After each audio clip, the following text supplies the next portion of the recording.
Magandang hapon mga kabilyards. Andito ang ating bisita, si Bruce Suarez, ang Bruce Lee ng Pilipinas at ang Bruce the Dragon. Magandang hapon, sir. Gandang hapon po. So ano ba ang ipapakita natin ngayong hapon? Yung 8 ball, pahuhulugin ko kung saan mo gusto. Tatakpan ko ng Kung saan panyo. ko gusto. Kahit saan dyan, sa Hindi, anim na butas? sa apat na butas lang. Saan? Itong apat na to. Ito, hindi kasali. Hindi kasali. Itong apat na to, mamimili pa ako. Oo, mamili ka, boss. Pero hindi mo gagalawin to. Hindi ko Hindi gagalawin. mo na babaguhin. Hindi na. Kahit saan ko piliin. Totoo ba yan? Totoo, boss. Sandali, ha?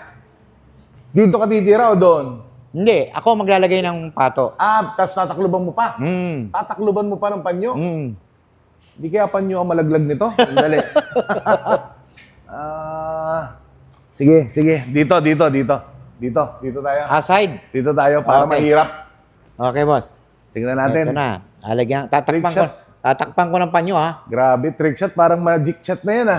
Ito, magic shot talaga to. Tingnan natin. Bruce Lee ng Pilipinas. Sa abroad, boss, marami akong ginawang trick shot. Sa mga hindi nakakilala kay Sir Bruce Suarez, siya yung 1985, di ba? 1985. 87 na National Open Champion. National Open Champion Dito sa Pilipinas. sa bilyaran ni...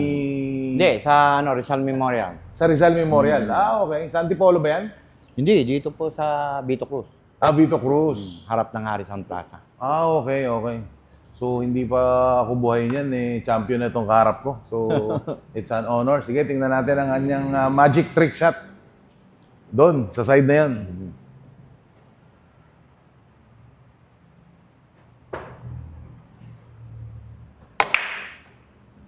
Ay, grabe.